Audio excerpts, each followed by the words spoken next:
Rodríguez, Angie Rodríguez, es del proyecto político del señor presidente. Sí. ¿Y entonces?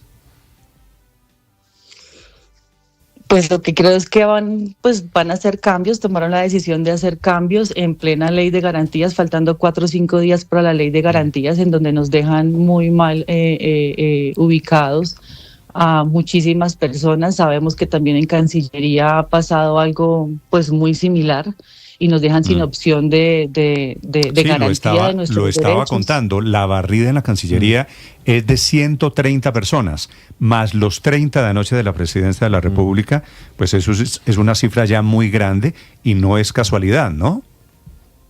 Exacto, y lo más probable es que hoy siga la cascada de declaraciones no de quiero imaginarme. insubsistencia. Carolina. Y digo, ¿por qué no piden la carta de renuncia? ¿Por qué nos declaran insubsistentes si no hay motivo? Si seguimos trabajando, si no sé, ahí hay un tema cuando uno ingresa y cuando uno sale se dan cuenta que no hubo un motivo. Seguíamos trabajando, seguíamos preguntando, ¿qué hacemos? Proponiendo. Lo que les digo, hoy el DAPRE cumple 70 años y ya teníamos preparado un carro, pues las cosas que corresponden como el área de comunicaciones. Nunca hicimos nada en contra del señor presidente, al contrario, venga, están cambiando las presentaciones, ¿qué hacemos? No, usted siga con eso, tranquila, no va a pasar nada.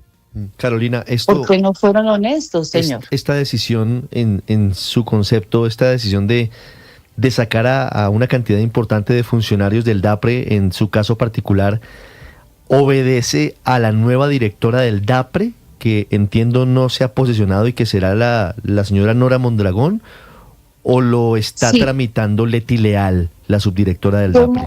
Viene firmado por la nueva directora, y ahí dice que está encargada, la señora Nora Janet Mondragón Ortiz, encargada.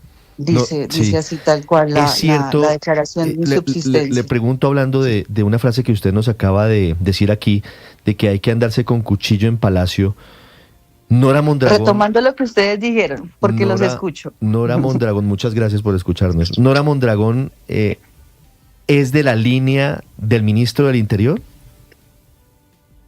No se lo puedo confirmar, no sé si es cercana Trabajaba al en el ministro Ministerio del Armando Interior, Benedetti. ¿verdad? Sí, ella hacía parte de un tema de seguridad dentro del ministerio. No sé, le tendrían que preguntar al ministro Armando Benedetti si él fue el que la llevó o si la puso otra persona. Carolina, retomando una de sus frases de Raúl Moreno, que le dice no le pares bolas a esos cuentos.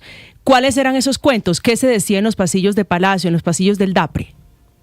No sé, Camila, a lo que se refería Raúl diciéndome eso, porque pues realmente nunca escuchamos otra cosa diferente. Lo que les estoy diciendo, que el presidente dio la orden de no sacarlos. Yo estuve en un consejo de ministros, entre comillas, ampliado, donde el señor presidente lee eso. Ustedes lo han escuchado en tarima, hablando de derechos, hablando de reforma laboral, hablando de dignidad. O sea, de verdad que no sabemos primero no sé a qué se refería Raúl, pero lo único que yo he escuchado en la presidencia, y por eso estábamos en el equipo tranquilo. De hecho, ayer alguna de mis compañeras del equipo me decía, Carolina, pero nos habían dicho esto, sí nos dijeron esto y miren cómo están actuando. Lo que les digo, yo espero que el señor presidente hoy, 27 de enero, 7 y 4 de la mañana, no sepa lo que nos están haciendo. Sí, ahora con su venia le diré, el presidente de la República tiene la oficina al lado de la de Moreno, al lado de la señora Mondragón, que firmó su carta de despido. No creo posible que están echando 30 personas del círculo del presidente y que el presidente no se entera. Pues lo que realmente uno espera, por tema de coherencia y porque lo escuchamos directamente a él, de su boca, y porque escuchamos a una de sus personas de alrededor, como ustedes acaban de decir, que sus oficinas quedan a metros, a pasos, que no sé qué decisión se haya tomado, si él sabe, si él no sabe, pero lo que les digo, el tema acá es que estamos a 4 o 5 días de que inicie una ley de garantías. Es muy poco probable que podamos, digamos, que tener algún vínculo laboral en el sector público porque nos dejaron sin digamos que tiempo de maniobra y porque más allá pues digamos habíamos escuchado otro tipo de razones y sentíamos que ya a 26 de enero pues no iba a pasarnos esto que hoy vemos, que no solamente nos está pasando a personas que llevábamos 6, 7 meses, un año, sino a personas que también son parte de la institución, que llevan el ADN de la entidad y que hoy ya no están. Sí, sí. Carolina, una pregunta final. A ustedes, a los despedidos, a usted en particular, ¿les alcanzaron a pedir algo, alguna actitud, algún aporte para la temporada de elecciones? No, señor. Sí. ¿Soy mal pensado? Yo sí pienso que esto tiene que ver con la campaña electoral. Yo no soy, o sea, digamos que lo digo por lo que yo hacía. Yo soy comunicadora social y periodista y lo que hacía era comunicar a través de las redes sociales del DAPRE lo que se hacía, la agenda, las actividades que estaban dentro de la entidad, lo que hacía en ese entonces mi jefa, que era Angie Rodríguez. Pero ya temas de orden político, Néstor, jamás se habló conmigo un tema de político. Vale. Ustedes alcanzaron ayer, cuando recibieron la carta, alcanzaron, como se dice popularmente, Carolina, a patalear. Usted alcanzó a decir, qué sé yo, ¿cómo me van a echar a mí si yo estoy sindicalizada? Doña Luz Dari Cruz alcanzó a decir, ¿cómo me van a echar a mí si me falta un año para pensionarme? No sé cómo lo vivió Luz Dari, me imagino que fue un tema muy difícil de manejar. Me imagino que estuvo acompañada porque lo que les digo, ella, o sea, el amor hacia ella, el respeto hacia ella no es solo del equipo de Angie Rodríguez, es que ella es el DAPRE. No sé ella cómo lo vivió. En mi caso, la verdad, lo primero que hice fue llamar a mi esposo como que ven, me está pasando tal cosa, tranquila, recoge tus cosas, organiza tus cosas. También le dije eso a mi equipo de trabajo, me voy a llevar mis cosas porque como está la situación, yo tenía antes ingreso a través de uno pone la cara, tenía ingreso absolutamente hasta la casa, al tema de despacho, de los despachos, yo podía ingresar con facilidad normal. Era una de las pocas personas que podía hacerlo y al día siguiente que salió la directora yo ya no tenía esa posibilidad en ningún lado. Entonces yo dije, pues seguramente van a deshabilitar, que creo que es lo que le sigue, deshabilitarnos los ingresos y pues yo no voy a poder ingresar mañana. Entonces yo me llevo mis cosas, voy a mirar si hablo con un abogado, voy a mirar qué hago. Y pues me tengo que mover, saco mis cosas, porque pues yo no sé, por ejemplo, si hoy pueda ir a entregar el computador, el celular, las cosas que me asignaron a mi inventario. Vale. No sé qué. Supongo, por lo que usted me está diciendo, Carolina, supongo que viene temporada de tutelas y de demandas ante la Presidencia de la República, ¿verdad? Miren, Néstor, es un tema que fue lo primero que pensé. Fue lo primero que pensé porque, por fortuna para los colombianos, existe el tema de la tutela. Entonces vamos a mirar qué procede, obviamente asesorados, guiados, mirar cómo pues un buen abogado laboralista que nos pueda indicar. Y pues yo creo que el mismo hoy, mañana a más tardar estaremos pues las personas que lo creamos conveniente defendiendo nuestros derechos. Vale, pues estaré pendiente. Carolina, lo lamento mucho y le deseo mucha suerte a usted y a doña Luz Dari. Muy amable. Gracias, Néstor. Néstor, yo que 30 personas de la Presidencia de la República despedidas anoche, 130 en la Cancillería colombiana, a punto de entrar en eso. Le agrego lo que me dicen de la unidad de víctimas, que está pasando lo mismo. ¿También están echando? Y datos de otros municipios. Néstor, es decir, que esto es masivo y generalizado. Yo que trabajo gobierno. mucho el tema de ambiente laboral y que he dado muchas conferencias de trabajo en equipo, de compartir un otro, una frase que me pegó duro, pero me pegó duro es esa de que hay que andar con cuchillo. O sea, ¿qué describe eso? En Palacio hay que andar con cuchillo. O sea, esa frase, eso me suena a una frase muy dura. Esa frase es terrible porque describe, por otro lado, Bueno, lo que todos sabemos, el pésimo ambiente laboral que hay en la presidencia de la República. Claro, Néstor. Lo dice una persona llevada por este gobierno, para quienes no lo entendieron, es una persona llevada por este gobierno, nombrada hace apenas algunos meses en la presidencia de la República del grupo de despedidos de anoche. Yo recuerdo... Increíblemente. 7-10 minutos, señor Andrés. Yo recuerdo pensar esa metáfora del cuchillo hace una semana que oímos aquí a Augusto Rodríguez y contó cómo eran las cosas que estaban pasando allá en la presidencia, y la impresión que se llevaba uno es que efectivamente por los pasillos de la Casa de Nariño todo el mundo caminaba con un cuchillo bajo la manga, y las rivalidades y las trampas y las traiciones estaban a la orden del día. Pero esto, Néstor, me perdonará que no pueda haberle otra interpretación diferente a la temporada electoral. A que llegó el método de nombrar gente para aceitar la maquinaria. Ni siquiera quiero ponerle apellido a ese método, pero llegó el método de nombrar gente para aceitar. No veo otra explicación, Andrés, porque están raspando la olla y claro, pero cada vez que usted habla de un despido, eso quiere decir un puesto libre para nombrar a alguien. ¿No es verdad? Y para aceitar la maquinaria y mover gente en víspera de elecciones de Congreso primero, sobre todo. Entonces, yo, Néstor, no le puedo ver esto otra explicación. Muy bien, son las 7 de la mañana, 11 minutos. Lo lamento por doña Luz Dari Cruz, Néstor, porque me preguntan aquí, Aurelio, ¿en qué gobierno llegó? No sé.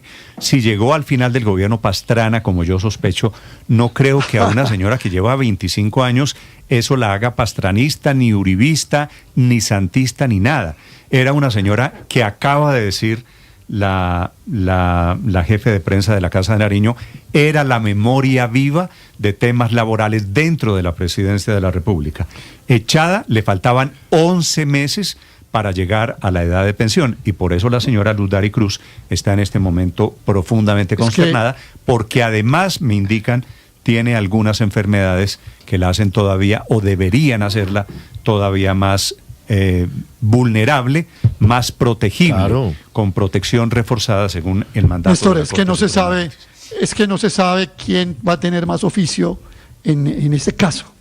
Si el Ministerio del Trabajo, el doctor Sanguino, me imagino que está desde las 7 de la mañana con los inspectores del Ministerio del Trabajo mirando cómo se violaron. No, Sanguino, ya le cuento. No, Sanguino no se ha enterado. El ministro de Trabajo no se ha enterado o no quiere mirar lo que está pasando. Este es un caso, pero este es un caso igualito a las empresas con las que él hacía bulla, que hacía inspección, porque por lo que narra la Carolina Calderón, aquí se violaron todas las leyes laborales. Voy a mencionar 2 o 3. Usted sí sabe que quienes forman un sindicato tienen un fuero circunstancial por 2 meses, sí, y no los pueden tocar. Entonces, aquí, y tome nota, pareciera que hubieran echado a los que formaron el sindicato. Ojo con eso, persecución sindical vulgar, de la derecha, de oligarca, fue lo que le hicieron, por ejemplo, en el caso de Carolina Calderón. Hablemos del caso de la señora Luz Dari Rojas. Está totalmente protegida por su, tiempo no, es que eso no, de ausencia para la pensión. Entonces, Néstor, aquí se están violando todas las leyes laborales desde el gobierno del cambio, desde el gobierno de la supuesta izquierda petrista.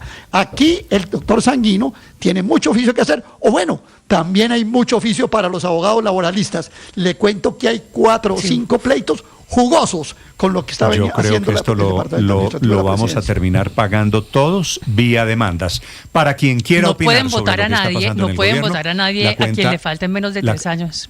Sí, Paola, ya voy, perdóneme. La cuenta Blue Radio Co, para quien quiera opinar, estamos en redes sociales, en Ditu, en el canal de YouTube, los leo sobre lo que está pasando hoy con el gobierno, no por coincidencia, a punto de entrar la vigencia de la Ley de Garantías Electorales. ¿Qué me dice Paola? Pues no pueden votar a nadie a quien le falten menos de 3 años para pensionarse, porque efectivamente existe este fuero de protección digamos, a los prepensionados. Eso por un lado. Y por el otro, lo que usted dice, nos vamos a llenar de demandas, porque toda esta gente puede ir ante la sección segunda incluso del Consejo de Estado. Esto llega a esos niveles porque se les ha declarado insubsistentes y tampoco ningún proceso previo. No sabemos si justa o injustificadamente. Es una masacre laboral, efectivamente. Y recuerde usted que en noviembre del año pasado, cuando en una cadena amiga nuestra votaron como a 70 personas, inmediatamente Sanguino salió a decir que iba a llegar con los inspectores y que la masacre laboral y ahora estamos en esto y ni por enterado, el señor no 7 de la mañana, 14 minutos. Me reportan datos de otros municipios, me dicen en Colpensiones también hay despidos, en agencias del gobierno también hay despidos, así que lo que hay aquí es un factor, un lugar común. Es una estrategia electoral. Claro, que tiene que ver con las elecciones y seguramente hasta el domingo, que es 31 de enero, digamos, vamos a seguir con el tema.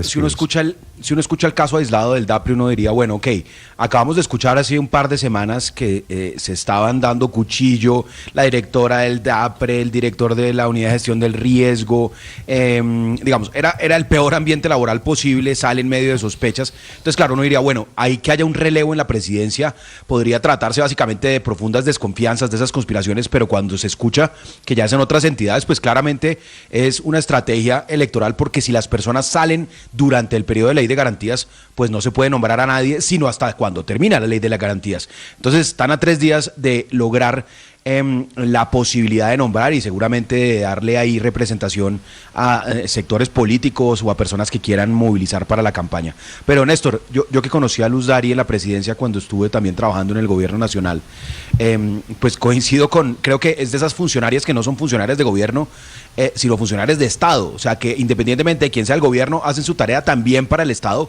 que deberían permanecer ahí, como muchos de los funcionarios de Hacienda y demás. Y ella con seguridad se gana muy fácil un proceso laboral, porque está, como lo han dicho aquí los colegas, en retén pensional. Está no solo por su situación de salud, sino cuando uno está a puertas de la pensión, no lo pueden despedir, así de sencillo. Y hay algo que tienen que saber todos los directores de entidad que están firmando estas resoluciones. A diferencia de otros pleitos, donde, como decía nuestro célebre ex canciller Leiva, que me notifiquen en la tumba, básicamente es la entidad la que termina respondiendo, y si es la entidad, pues termina siendo todos los contribuyentes. No. En los temas laborales, cuando un funcionario público, cuando un director de entidad despide mal despedido a una persona, la entidad repite contra el director o contra el ministro o contra el que firmó eso, y le cobra de su platica. Le cobra de su platica la deuda. Sale del bolsillo del funcionario irresponsable que, saltándose la ley o una sentencia de la Corte Suprema de Justicia, se atreve a echar a alguien en condición de enfermo, por ejemplo, que es protección, en condición de discapacidad, en condición de sindicalizado, en condición de retén pensional. Todas circunstancias de protección laboral en el régimen colombiano. Así que efectivamente habrá demandas y tendrán que pagar seguramente del bolsillo. Sí, sin duda, Néstor, que así será. Hay una serie de violaciones de las normas laborales que protegen a varias de estas personas que fueron objeto de estas decisiones ayer. Pero me parece que lo importante es lo del cuchillo, porque realmente me parece que eso revela no solamente un mal ambiente laboral, no es que los que trabajen sean malas personas, digamos, o que no se lleven bien entre ellos. No, eso no es realmente lo que hay ahí. Lo que hay ahí es una enorme disputa de poderes y en ocasiones de botines. Lo que se están es disputando botines al interior del gobierno, entre las personas que están cercanas al presidente de la República, y eso sí me parece pues muy particularmente grave, porque lo otro pues tiene unos remedios, claro, relativamente tardíos, devuelven a las personas a su trabajo y tal, pero es que ¿qué es lo que está pasando y qué es lo que se están disputando las personas del entorno más cercano al presidente de la República? Pues sí es una pregunta que debería tener una respuesta clara. Pero mire, si el presidente dice que no se puede sacar a la gente... En eso del cuchillo, Héctor, Luis Ernesto, discúlpeme, este capítulo es el enésimo de batallas intestinas en el gobierno. Sí, Mi injusticia diciendo que lo están chuzando desde el Ministerio de Defensa. Laura Sarabia contra Armando Benedetti. Mi injusticia contra el director de la UNP, diciendo que mi injusticia se roba unas tierras. Haciendo unos señalamientos muy graves contra Andrés Zidárraga sobre posible injerencia en entrega de bienes de la SAE y en contratos del IMPEC. Angie Rodríguez, si ustedes se acuerdan de la entrevista aquí que le pregunté... ¿Contra Carlos Carrillo? ¿Quién se había metido a robar papeles, el computador, en la casa de sus padres? Alguien del gobierno. Pero es que eso es lo importante, Néstor. Yo creo que aquí no estamos hablando, insisto, de malquerencias entre unas personas. En todas las organizaciones hay unas personas que se caen bien, que se caen mal, que echan chisme el uno contra el otro. Digamos, eso es relativamente, desgraciadamente, normal. en las relaciones humanas, pero lo que sí no puede parecernos normal y lo que sí requiere realmente entre otras cosas, un pronunciamiento del propio presidente de la República, es que las disputas son por temas de corrupción, digámoslo con toda claridad, porque hay unas personas que están disputándose, como lo digo, unos botines, es quién se está quedando con qué. Correcto. Y eso pues sí es una situación realmente alarmante. Es detrás del poder, es detrás de los puestos. Hago un paréntesis, María Consuelo. Yo creo que el presidente Héctor no se va a pronunciar sobre este tema del cuchillo que se dan en Palacio, sobre las guerras entre sus funcionarios, Héctor, por una razón, porque al presidente eso es lo que le gusta.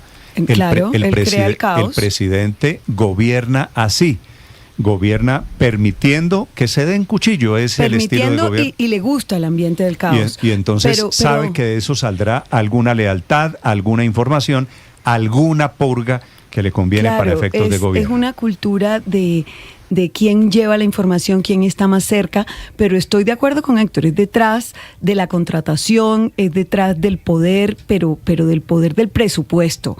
Ahí de lo que se trata la disputa es de quién contrata más y quién se queda con más de la torta que hay. Pero detrás de esto, pues tampoco se puede esconder el doble discurso del presidente. Es que cuando Carolina, nuestra entrevistada, nos decía, a mí me lo dijo, el presidente nos leyó una comunicación y me lo dijo su secretario de despacho mirándome a los ojos. El presidente dijo que los cuidara y no les va a pasar nada. Y resulta que aquí hablan en las tarimas de dignidad y de derechos laborales y en las instituciones que maneja el pacto histórico, que maneja el gobierno del presidente Petro, maltratan a la gente, los despiden sin ningún tipo de respeto por sus derechos laborales. La campaña electoral que está a punto de comenzar oficialmente desde el lunes comienza a regir la ley de garantías. Néstor, si a usted, que es empleado público, no lo echan de aquí al lunes, se salvó, amigo mío. Pero de aquí al domingo tengan cuidado porque esto puede sumarse para apoyar lo que dice Héctor, una persona que conoce el entorno de Palacio, señor, recientemente me dijo una frase que me quedó sonando mucho. ¿La del cuchillo? No es, para mí es un poquito más grave. A ver. Me dijo: lo más preocupante para el gobierno hoy no es ni Venezuela, ni Estados Unidos, ni la seguridad de elecciones. Sí, ¿no? La corrupción interna que se está presentando. Son las 7 de la mañana, 22 minutos. Es que yo sí creo minutos. que hay un tema de deterioro muy grande, Néstor, en el gobierno del presidente Petro.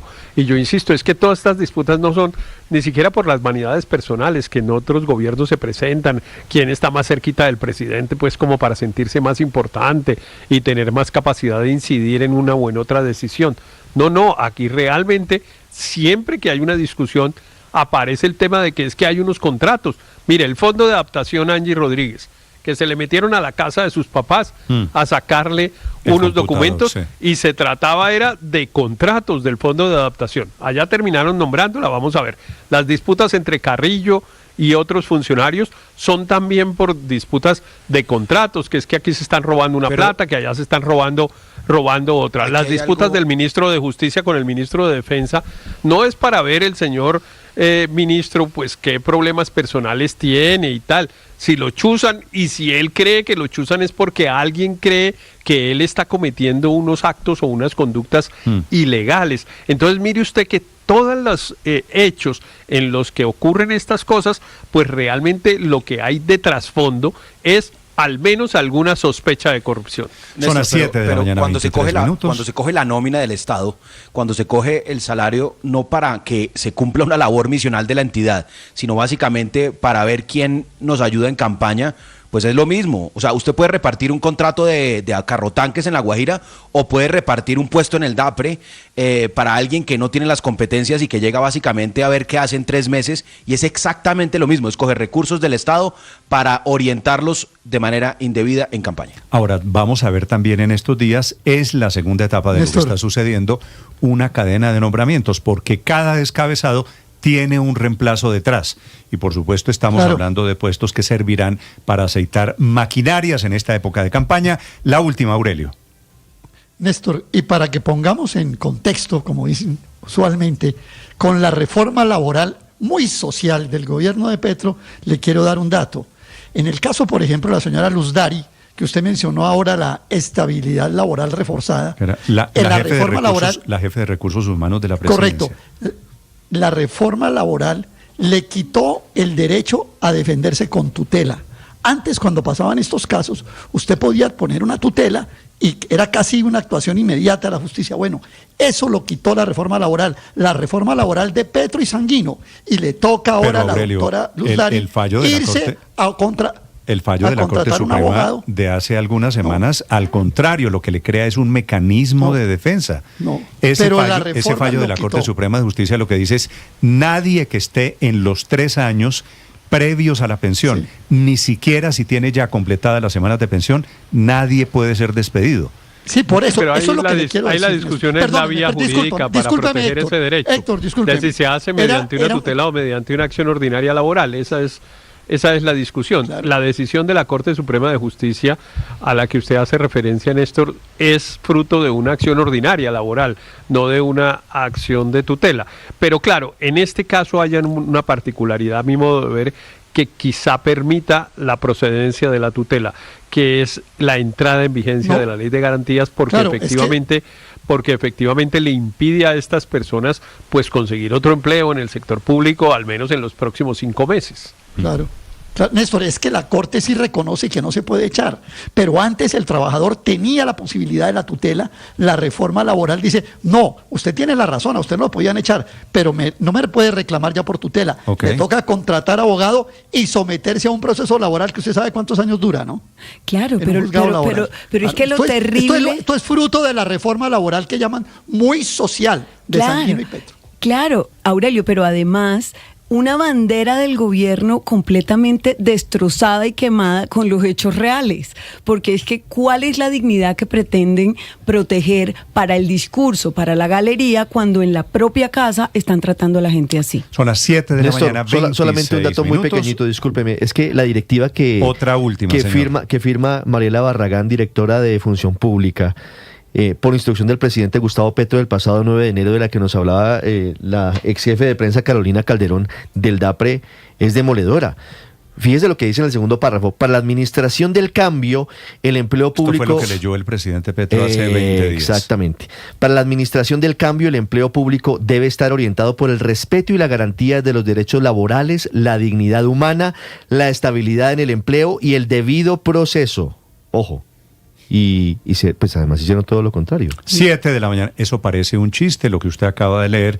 Fueron palabras pronunciadas hace menos de 3 semanas por el presidente de la República ante los empleados despedidos anoche en su oficina de la presidencia. Estás escuchando Blue Radio. El gobierno está ejecutando un increíble plan escoba. Están despidiendo a decenas, si no centenares de funcionarios dentro del gobierno, apenas a 4 días de que comience la vigencia de la Ley de Garantías, que obliga, que les impone en el gobierno no tocar la nómina y, por supuesto, no contratar. Son de momento 160 personas despedidas en las últimas horas, inclusive un legendario diplomático de la Cancillería colombiana, para contratar, por supuesto, que es de lo que se trata todo esto. Los despidos son fundamentalmente en la Cancillería, algo más de 130 personas, y en el DAPRE, en donde anoche notificaron el despido de 30 personas, para darle puesto, por supuesto, a la gente más cercana al petrismo. En el DAPRE, la nueva directora se llama Nora Janet Mondragón. Barrió, declaró insubsistentes 30 funcionarios, incluidas madres cabeza de hogar, personas que estaban en condición de incapacidad, trabajadores sindicalizados, conductores, la jefe de prensa e inclusive trabajadores protegidos por ley porque estaban a poco tiempo, meses, de pensionarse, violando inclusive una reciente decisión de la Corte Suprema de Justicia que crea un fuero inclusive para quienes ya tienen el número de semanas cotizadas. Quienes están a menos de 3 años de pensionarse no pueden ser tocados ni en empresas públicas ni en el sector privado.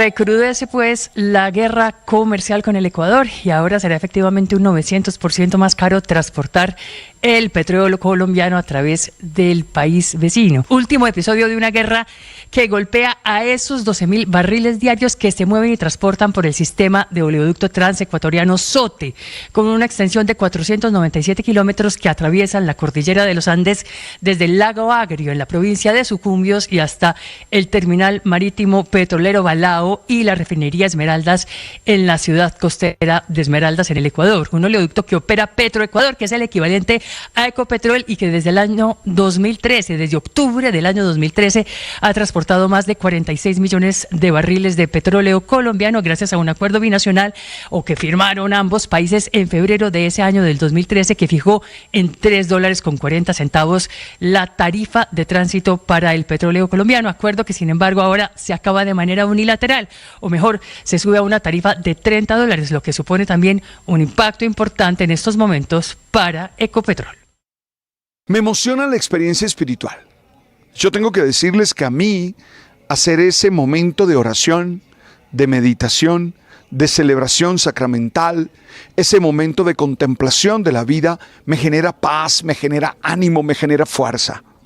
No lo hago como una imposición, no lo hago como una costumbre, lo hago como una decisión, porque sé que trascender, que conectar con lo más sagrado de mi ser me ayuda a desempeñarme de la mejor manera posible.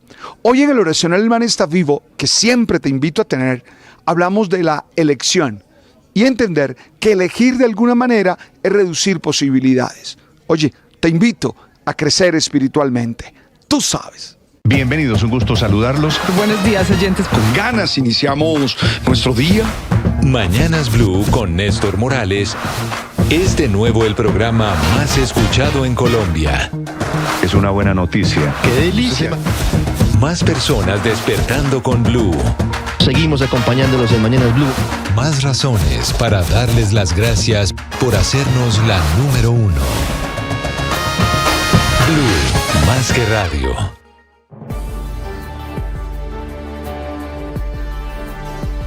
El padre Alberto Linero es periodista y también está en Mañanas Blue. 7 de la mañana, 32 minutos. En estos días he estado leyendo artículos que se preguntan lo siguiente: ¿es verdad que está despertando la religión entre los jóvenes? En particular leí uno que me gustó, porque nos hace entender que la respuesta a esta pregunta no es tan sencilla como muchos creen. Porque, de alguna manera, los jóvenes de hoy están redefiniendo su relación con la fe y lo espiritual. Y eso no siempre entendemos en lo que encaja allí como fenómeno religioso. Sí, no siempre encaja en esa definición. No siempre es lo que tradicionalmente conocemos con el nombre de religión. Pero primero demos datos. Si tú revisas, hay datos sólidos que muestran algo interesante. Por ejemplo, en una gran encuesta internacional de casi 5.000 jóvenes entre 18 y 29 años en 8 países, Argentina, Kenia, México, Reino Unido, una proporción muy alta se identifica como creyente y expresa un interés profundo en la espiritualidad. En lugares como Kenia, Filipinas o Brasil, entre el 82 y el 92% de los jóvenes se considera creyentes. En países como España e Italia, más ligado a procesos de secularización, alrededor del 60% de los jóvenes católicos valoran prácticas religiosas tradicionales, como asistir a la misa, con la misma importancia que recibir la Eucaristía. Pero ojo, yo no creo que eso signifique que los jóvenes están volviendo en masa a las religiones organizadas como en el pasado. Lo que creo es que la espiritualidad se está haciendo presente. Miré otro estudio que muestra que jóvenes entre 13 y 25 años da que el 70% se considera al menos levemente religioso o espiritual y casi el 75% afirma pertenecer a alguna tradición. Si nos damos cuenta, lo que está pasando es que hay una pregunta interior, hay una búsqueda de sentido, hay una intención de trascender y eso les hace buscar experiencias religiosas. Lo importante es entender que no siempre es a lo tradicional, que no siempre son las formas que nosotros conocemos en la historia. Pero allí, para los padres, para los tutores, para nosotros los adultos, hay un trabajo por hacer. ¿Cómo hacemos propuestas espirituales que definitivamente conecten con esa búsqueda interior de los jóvenes? Porque ellos están preguntándose cuál es el sentido de la vida. Y sabemos que esa pregunta tiende a la espiritualidad. Sabemos que esa pregunta tiende a la trascendencia. ¿Qué propuesta hacemos? Es esa la pregunta que todos los adultos tendríamos que hacernos. Estás escuchando Blue Radio. Le hacemos seguimiento al futuro de la emergencia económica decretada por el gobierno del presidente Gustavo Petro y que esta semana está sometida a exámenes decisivos en la Corte Constitucional y en el Congreso de la República. En las últimas horas, justo antes de las salas plenas de la Corte que se realizarán el miércoles y el jueves de esta semana y en las que se discutiría la posible suspensión de la emergencia, llegaron a la Secretaría del Palacio de Justicia 3 documentos que serán fundamentales para definir el futuro de la discusión. El primero es el enviado por el Consejo Gremial Nacional, que es un documento de 45 páginas en el que explica detalladamente el Consejo Gremial por qué le pide al magistrado Carlos Camargo que declare la inexequibilidad total del decreto mediante el cual se declara el estado de emergencia económica y social. Entre los 147 puntos que sustentan esta petición del Consejo Gremial del hundimiento de la emergencia, La pasión y la afición en juego y los datos de lo último en deportes se lo presenta Mañanas Blue. 7:36, momento para hablar de deportes, momento para ir caminando rumbo al Campeonato Mundial de Estados Unidos, México y Canadá. Claro, todo alrededor de nuestra selección Colombia. Novedades puntuales: Colombia ya tiene casa en la Copa del Mundo, será en la ciudad de Guadalajara, será en la Academia AGA, les decíamos, donde entrena en su complejo deportivo el Atlas, equipo del fútbol profesional mexicano, donde actúa a propósito el arquero colombiano Camilo Vargas.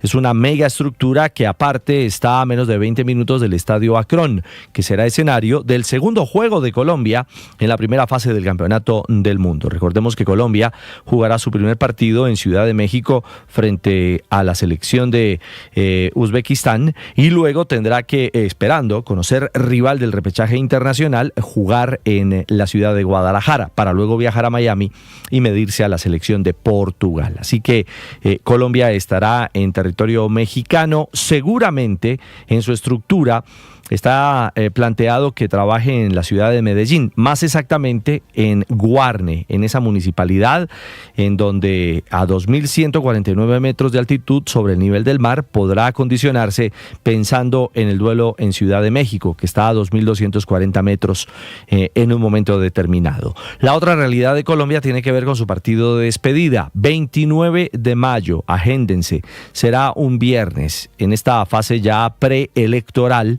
En el conteo final, Colombia estará partiendo ese día rumbo a su sitio de concentración en México. Partido de despedida que puede ser o en Medellín o en Bogotá. Medellín ha ganado mucho terreno en la gestión y en la cercanía a la posibilidad de ser la casa para el adiós de Colombia. Y ojo, la opción que tiene Colombia para ese juego será un rival africano. Es decir, sería un partido competitivo para cerrar el ciclo de preparación y decirle adiós a Colombia tras el sueño del próximo campeonato mundial. A propósito de los jugadores de Colombia, no hay luces nuevas. Cada día habrá que estar atentos a la realidad de James Rodríguez. La posibilidad de su futuro deportivo todavía no marca realidades. Lo de jugar en Colombia simplemente de momento es eso, un escenario lleno de especulación. El que sí genera una acción viral es Lucho Díaz.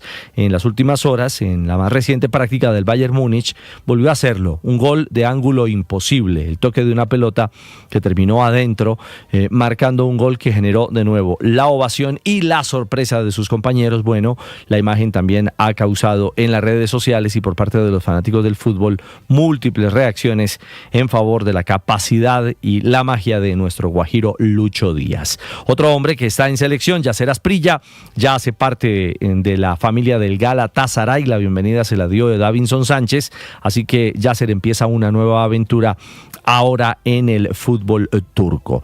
Y uno que estuvo muchos años liderando a Colombia, hablamos ya de nuestra liga, es el Tigre Falcao, que tiene buenas noticias para los hinchas de Millonarios. Recuerden que tenía una suspensión de 4 partidos por sus declaraciones a mitad de año, el año anterior, tras caer frente a Independiente de Santa Fe. Explotó contra todos, contra los árbitros, contra la organización. En fin, al final esas 4 fechas de sanción se convierten en 2 fechas que ya cumplió, porque recordemos que ahora se viene la tercera jornada de la liga en Colombia. Así que al suspender la sanción al jugador, Falcao podría en un momento determinado actuar mañana frente al Deportivo Pasto en su retorno a Millonarios. Todavía el conjunto bogotano no entrega el grupo de convocados a la expectativa para saber si retorna el Tigre Falcao. A propósito de liga, hoy arranca la jornada 3. Cúcuta enfrentará al Bucaramanga, Fortaleza se verá la cara con Llaneros y Medellín frente al Deportes Tolima. Y hace minutos en el Australian Open, en el abierto de tenis, el primer Grand Slam de la temporada, el español Carlos Alcaraz derrotó 7-5, 6-2 y 6-1 a Alex de Muñair, el australiano, en los cuartos de final. Eso significa que ya se instala Alcaraz en la semifinal, en la que se verá las caras con Zverev, el alemán. También Elina Svitolina, la ucraniana, avanzó al sacar a Coco Gauff, la norteamericana, con parcial 6-1 y 6-2. 7:40, los deportes, a esta hora en Mañanas Blue. Estás escuchando Blue Radio.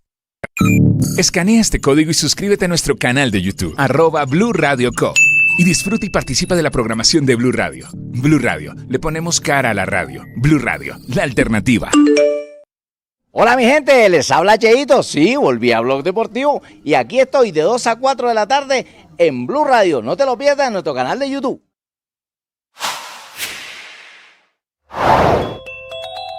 Detrás de esto, de los 1.000 cargos creados en el Ministerio de Trabajo, de los centenares de puestos generados en la UNP, por supuesto, hay una deliberada maniobra de contratación para aumentar la nómina, aumentar el número de contratistas, la gente que trabaja, y no por coincidencia, estamos a 40 días de las elecciones parlamentarias y a menos de 4 meses de las elecciones presidenciales. Eso es lo que está en juego detrás de esta maniobra del gobierno. Pregunto quiénes están detrás. Me dicen que Leti Leal, que es la actual subdirectora del DAPRE, y un señor Moreno, José Raúl Moreno, que es el nuevo jefe del despacho presidencial, convertido ahora en el todopoderoso de la Casa de Nariño. Un dato final, en el DAPRE están echando a unos y han sido contratados en las últimas semanas 20 personas con sueldos que superan los 16 millones de pesos. Gracias por estar allí, gracias por compartir con nosotros este momento, gracias por participar de nuestro chat, gracias por decir qué sienten, por opinar. Eso sí, hacerlo con respeto y construyendo, porque juntos queremos que esta sociedad sea siempre mejor. Oye, suscríbanse y compartan con otros. Aquí en Blue, la radio se ve. Tú sabes. Mientras el ministro de Salud, Guillermo Alfonso Jaramillo, se ratifica en su frase, esa de que los ricos también lloran, y ahora dice que las lágrimas son para echarle la culpa de todo al gobierno, en esa cartera amanecemos con muchas noticias. La primera es que el ministro Jaramillo no reconoce ninguna responsabilidad. El mes de febrero, que está a punto de comenzar, vendrá con las obras del corredor de la carrera séptima en Bogotá, que cambió de nombre, ¿no? Este era ¿Ya no es Corredor Verde? El Corredor Verde. Corredor de la carrera séptima, que me parece bien, unas obras que van a ser muy importantes, va a quedar muy bien, pero va a causar muchos dolores de cabeza, muchos traumatismos durante su construcción. Señor alcalde de Bogotá, alcalde mayor Carlos Fernando Galán, alcalde, buenos días. Muy buenos días, Néstor, a todo el equipo de Blue Radio y a los oyentes que nos acompañan. Alcalde, ¿cuánto tiempo se va a demorar la construcción de la nueva séptima?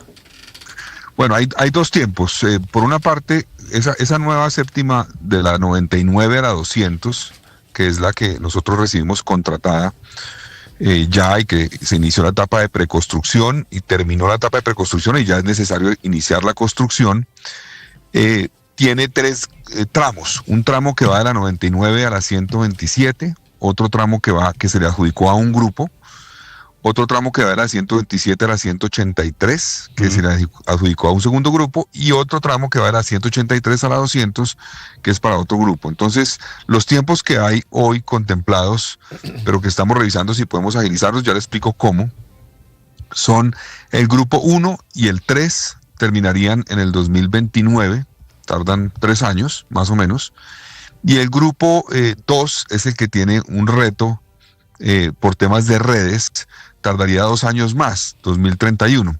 ¿Cómo se podría reducir eso? Y eso estamos trabajando a ver si logramos un acuerdo y los recursos para eso.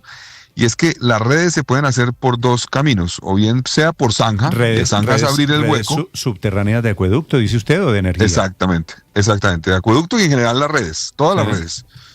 Redes secas y redes húmedas. Y nosotros, digamos, usted puede hacerlas bien sea con zanja, y la zanja es abrir el hueco y después volverlo a cerrar y meter todo por ahí, o puede hacerlo, pero es más costoso, por una tecnología que le dicen pipe jacking, que es como una especie de tuneladora que va abriendo poco a poco el hueco y no es necesario abrir el espacio público arriba.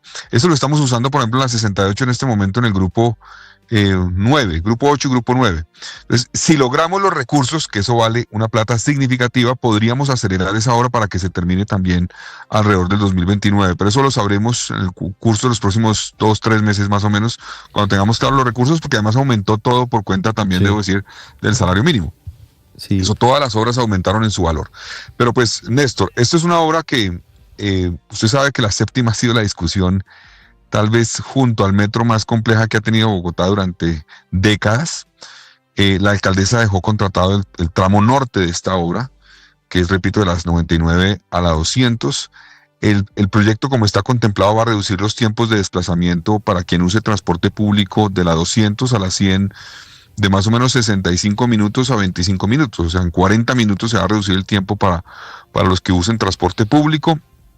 Para el usuario de la bicicleta, porque tiene ciclorruta contemplada en todo el corredor, son más de 11.5, 11.6 kilómetros. El tiempo se va a reducir más o menos de 55 minutos a 35 minutos. Y estamos trabajando también para lograr una reducción en el transporte mixto, que son los 2 carriles que quedan a cada lado. Uno de los retos de la construcción que usted menciona, Néstor, es que por el plan de manejo de tránsito de este sector de Bogotá, es decir, las acciones que hay durante la obra para mitigar el impacto de la obra, implica que tenemos que tener abiertos siempre 2 carriles en cada sentido. Nunca podrá haber menos que eso. Y eso pues afecta el desarrollo de la obra. Hay algunos trayectos, alcalde, que la séptima se amplía, reducir 2 carriles significa volver la séptima en la práctica. Digo, mientras está la construcción, eso va a ser un gran cuello de botella, ¿no? Va a ser un cuello de botella, inevitablemente va a ser cuello de botella. Por eso yo, pues varias cosas quiero mencionar, porque la gente nos pregunta, ¿y por qué no esperan para arrancar esa obra cuando estén terminadas todas las otras obras? Y eso tiene unas implicaciones contractuales. Nosotros recibimos un contrato firmado, que fue firmado, digamos, adjudicado en el 2023. Entonces tenemos la obligación de avanzar y cumplir el contrato. Ya se terminó la etapa de preconstrucción, donde ellos, los contratistas, revisaron la factibilidad, evaluaron cómo se podía hacer lo que estaba como criterios básicos del contrato y ya plantean la fórmula definitiva. Entonces nosotros, si nos tardamos y si decimos no arranquen porque es que tenemos más obras y espérense un año más, eso tendría unas implicaciones graves para el distrito en términos de posibles demandas. Entonces nos toca arrancar la obra. Ahora, yo he pedido que avancemos, por ejemplo, en el grupo 9 de la 68, que es el que está más cercano allí. Ese ha avanzado bastante, ese está por encima del, yo creo que ya del 90%. Que es en la 68, digamos, la 100 de la séptima. Dice usted para que no se crucen 2 las obras obras de la 68 con la séptima. Exactamente. Y también debemos entregar la novena al norte, que va de la 170 a la 193 el próximo mes de marzo. Esa es una obra que lleva, pues, Néstor, desde el 2018, si no estoy mal, una cosa. Llevamos casi 8 años en esa obra, pero ya nosotros la recibimos en cerca de 60%, la vamos a terminar ya en marzo. Entonces, están agilizándose las obras y este año, además, vamos a tener entrega de 5 grupos de la 68. ¿Cuánto la 68 tiene 9 grupos. ¿Cuánto se está demorando esa obra? ¿Me dijo 8 años? La de la novena fue contratada en 2018. Sí, que es increíble, que es increíble que una obra se demore 9 años, 8 años y pico, ¿no? totalmente absurdo. Eso tiene que ver con problemas en la planeación, falta de coordinación. Por ejemplo, muchas de esas obras fueron contratadas sin tener los predios necesarios para desarrollarlas, y eso es un problema grave. Por eso en la séptima, yo una de las condiciones que le puse al IDU es que tenían que haber avanzado en los predios de la séptima necesarios para la obra, y hoy tienen más del 90% del área necesaria en predios para la obra disponible ya para el contratista. Hablemos de eso de la séptima. ¿Por qué se demora tanto un pedazo de la séptima 5 años la ampliación? Eso es una barbaridad, eso es condenar a la ciudad, aunque la obra va a quedar muy bien y va a valer la pena, por supuesto, en utilidad, va a quedar muy bonita, todo eso es perfecto. Pero 5 años para hacer un pedacito de carretera. Pues es que no es tan un pedacito, Néstor. Son ese tramo, por ejemplo, el grupo que se demoraría más. Son 2 kilómetros, alcalde. Son 6 kilómetros. Son 6 kilómetros el grupo 2, alrededor de 6 kilómetros, que va a cambiar usted espacio público, transformación de espacio público, son 400. No, porque va de la 183 a la 200. No, esa no es la que se demora más, si me expresé mal, la que se demora más es la que va de la 127 a la 183. Peor. Esa es la que Peor, toma más. Sí, esa se toma más porque es más compleja la obra. Pasa media Bogotá, pues. Sí, entonces por eso se va a hacer intervención de espacio público, se van a generar cerca de 400.000 metros cuadrados de espacio público, son 40 hectáreas, eso es muy importante, hoy hay alrededor de 100.000 metros, entonces se multiplica de manera significativa.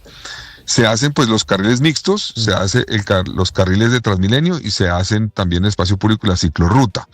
Y se cambian las redes. Ese cambio de las redes es el más complejo. Y yo le repito, yo espero lograr conseguir, de pronto nos toca sacrificar otra obra, pero conseguir recursos para poder cumplir la meta de utilizar tecnología como esa que le menciono, que nos permita no hacer la zanja para hacer las redes, sino meterlo por debajo con tuneladoras. Si eso lo logramos de aquí a 3 meses, podemos reducir tal vez hasta en 2 años el desarrollo de esa obra y también terminarla entre 2029 más o menos, y antes de que inicie el 2030. Alcalde, ¿y de dónde va a salir la plata? Usted nos dice que eso cuesta como 1,5 billones adicional. ¿De dónde podría salir la plata? No, el costo total de la obra es 1.8 billones de pesos hoy. Cuando yo he dicho que vale más de 1 billón de pesos las obras, me refiero a todas las obras que hay en Bogotá. ¿Y el uso de la tuneladora cuánto cuesta? En este caso, en este tramo puede costar más de 250.000 millones de pesos. Sí, ¿y en el otro? La tuneladora. No, en el otro no cuesta más de lo que ya está contemplado en el contrato, ¿me explico? ¿Y esa plata Eso sería el costo adicional de usar esa tecnología.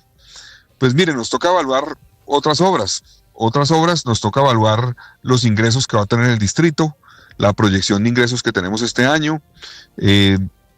Hay que evaluar eventualmente, y si hay que sacrificar por un lado o proponer eventualmente una figura que nos permita reducir costos en otro y eso nos permite traer recursos acá, eso lo estamos trabajando. Es decir, la obra está contratada como está, pero hay la propuesta de evaluar esta situación que vamos a definir en el curso de los próximos 3 meses, a ver si podemos acortar ese tiempo. Mire, eso, repito, se ha hecho en algunas obras en Bogotá, se hizo por ejemplo para la obra de Tibitoc en la Boyacá, se utilizó esa herramienta, se ha utilizado en varios puntos, pero tiene su costo, un costo adicional. Entonces ahí lo que tenemos que hablar también es el costo, y creo que aquí me refiero un poco a la inquietud de Néstor, el costo para la ciudad de 2 años más de obra versus el costo de lograr aterrizar recursos para intervenir con esa tecnología y reducir el tiempo de obra. Claro. Esa es la clave. Yo creo que de resto no tenemos riesgos en la obra. Como les he dicho, yo les he puesto la tarea de garantizar que estén los predios disponibles, que la coordinación con entidades, acueducto, con ambiente esté hecha de tal forma que no tengamos situaciones como ha ocurrido en todas las obras que frenan las obras y con razón la gente se frustra. Entonces, en principio no hay riesgos distintos a una mayor demora por cuenta de que no se pueda conseguir los recursos para utilizar esta tecnología. Alcalde, ¿Transmilenio va a pasar por la séptima? Los oyentes que viven cerca están preguntándose eso, porque estamos viendo el render, estamos viendo los videos, a ver si me ayudan en Ditu, porque estábamos viendo los renderizados, no el trazado, sino ahí está. Se ve que por la séptima pasa Transmilenio. ¿Habrá troncal de Transmilenio por la séptima? Ricardo, esto fue, claro que sí, esto fue lo que recibimos contratado y adjudicado, los contratos, y con un compromiso del distrito. Y lo que hemos hecho es trabajar para, en algunos casos, poder atender inquietudes de la ciudadanía en el proceso de preconstrucción, para poder hacer mejoras al proyecto, pero sin dejar de tener, digamos, contemplado en el proyecto lo que es base del proyecto, es que haya un sistema de transporte masivo, como está contemplado en el proyecto, que debe mover entre 17.000 y 24.000 pasajeros hora sentido, y eso requiere un sistema Transmilenio, y eso está contemplado en el contrato desde el inicio. No es un tema que nosotros planteamos, es desde la adjudicación, antes de que llegáramos, así estaba contemplado, y así es el compromiso contractual que adquirió el distrito cuando firmó esos contratos. Sí, alcalde, hablemos ahora de los puentes, de los deprimidos, de lo adicional que trae esta importante obra para Bogotá. ¿Dónde van a estar estos puentes sobre la carrera séptima?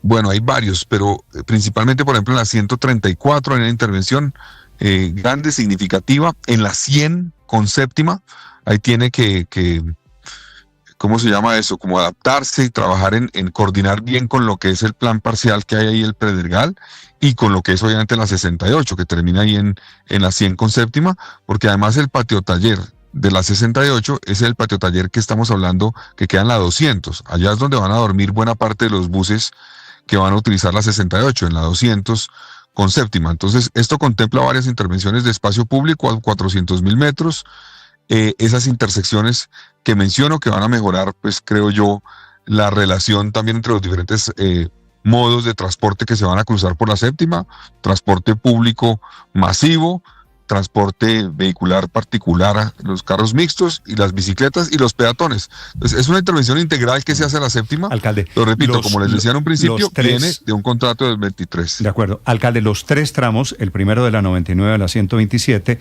el segundo de la 127 a la 183 y el tercero de la 183 hasta la 200, ¿los tres tramos se construyen al tiempo? Sí, arranca el primero, que es el de la 99 a la 127, debe arrancar en febrero, el próximo mes de febrero. El segundo tramo, que es de la 127 a la 183, debe arrancar en marzo de este año. Y el último, que usted menciona, la 183 a la 200, debe arrancar en junio de este año más o menos. ¿Dónde nos metemos mientras tanto? Pues ahí nos toca tener paciencia. Yo, Néstor, usted recuerda en sus micrófonos, lo dije, estos iban a ser años de muchas obras. La ciudad está reventada por tantas obras, pero va a ser un año también de entregas. Los abuelos decían tener paciencia y maldecir pasito. Pero Néstor, mire, este año vamos a hacer entregas importantes de obras en Bogotá. Ya le mencioné la 9ª. Vamos a entregar 5 grupos de la 68. Eso es bien importante. Solamente nos van a quedar pendientes 3 grupos para el 2027, primer semestre. Vamos a entregar, por ejemplo, el puente de la avenida Sirena de la 153 con Autopista Norte, que va a permitir conectar la séptima con la Boyacá por la 153. Vamos a entregar, por ejemplo, también el cable de San Cristóbal, que nosotros iniciamos y que va a mejorar mucho la movilidad para los ciudadanos que se conectan desde la parte alta de San Cristóbal con el 20 de julio y con el sistema de transporte. Y estamos avanzando en el metro de manera significativa. Miren, en junio de este año tiene que ver la gente ya trenes en una parte del viaducto rodando en pruebas, ya no solamente en el patio como ustedes lo están viendo ahora, sino en el viaducto. Y este año tenemos que terminar, es el reto, la construcción del viaducto. Todavía quedarán cosas por hacer dentro del viaducto, pero el viaducto tiene que terminarse este año y vamos en buen ritmo para eso. Entonces yo entiendo la frustración de la gente, estamos reventados, pero estamos transformando a Bogotá para que le entreguemos a la ciudad unas obras que van a mover mucho mejor a todos. Esta obra, me parece a mí, viéndola con algo de esperanza, es por supuesto gran transformación de Bogotá, pero mientras Bogotá es transformada vamos a estar en el infierno.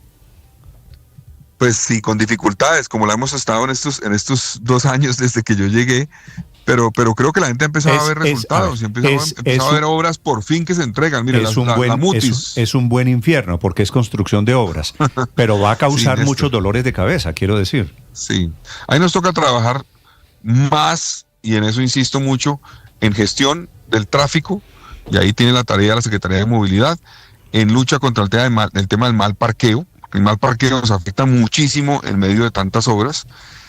Mire, los contratistas le dicen a uno, Néstor, yo le puedo hacer eso más rápido, pero ciérreme completamente la vía. Y eso es imposible, no se puede. Eso nos piden en todas las obras, ¿no?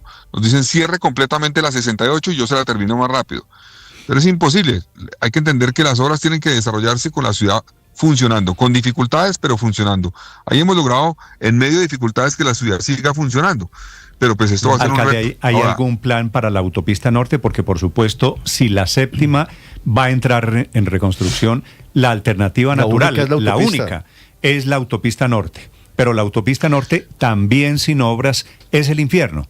¿Qué pasa qué va a pasar con la autopista norte?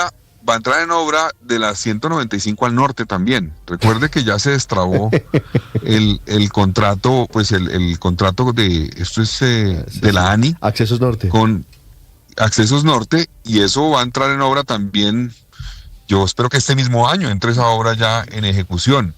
Entonces, ahí nos toca buscar diferentes fórmulas. Por eso hay que evaluar, por ejemplo, qué vamos a hacer con la Subacota, que está contemplada, la avenida Subacota. Nos vamos por la y hay que apostarle mucho a la gestión del tráfico. Exactamente. Alcalde. Pero mire, Ricardo y Néstor, permítanme rápidamente decir, pero mire, hemos entregado bastantes obras. La Boyacá, de la 170 a la 183 la entregamos. Entregamos, por ejemplo, la avenida José Celestino Mutis, que es una obra de 2017. De 2017, una locura, ya iba a cumplir 9 años, 8 años llevaba. La entregamos. Estamos avanzando, como le digo, en la 68. La Cali la vamos a entregar este año, 3 grupos de la Cali, que va a ser el grueso, y el otro grupo será contratado, pero tendrá que permitir que Transmilenio ya entre a funcionar en la Cali este 2026. Entonces ahí poco a poco vamos entregando algunas, arrancando otras, pero lo cierto es que Bogotá estará transformada en 2 años por completo. Alcalde, me pregunta un oyente, mientras se construye el corredor de la séptima, ¿seguirá la ciclovía los domingos? A ver, en el tramo, la ciclovía en la séptima va de la 100, pues en ese tramo hasta de la obra. 116. De la 100 hasta la 116. No podemos mantenerla, nos toca moverla. Es imposible mantenerla durante la obra. Se levanta la ciclovía. Se levanta la ciclovía sí, por razones naturales. En ese tramo. Pero antes de la 100, de la 100 para el sur, ¿se mantiene? Se mantiene, claro. Sí, se mantiene. Y ahí estamos trabajando para poder conectar la de la séptima con la de la novena al norte, que claro, es como estaba hoy conectada. Alcalde, pero entonces esto es Bogotá en obra, ahora en la 68, obra en la 100, obra ahora en la séptima. ¿Qué va a pasar con el pico y placa? Que había sido un tema tan sensible en campaña antes de usted llegar a la alcaldía y que vuelve a estar sobre la mesa. ¿Va a hacer cambios en el pico y placa teniendo en cuenta que Bogotá está cada vez más en obra? Ahora, digamos, la pregunta es si vamos a ampliar el pico y placa, si vamos a sacar más carros de circulación. Sí. No está contemplado ampliar el pico y placa en este momento. O sea, porque el único camino sería ampliarlo y eso es imposible en este momento también. La ciudadanía con razón está desesperada. Entonces, decir que vamos a ampliar las restricciones vehiculares ahorita no se puede. Se mantiene el pico y placa durante la etapa de la construcción. Alcalde, ¿qué pasa con los puentes de la 100 y de la 127? ¿Qué clase de obras va a haber allí? Bueno, en la 100 es una intervención grande porque digamos, se crea como una especie de doble calzada. ¿Ustedes recuerdan cómo funciona eso hoy? Hay una especie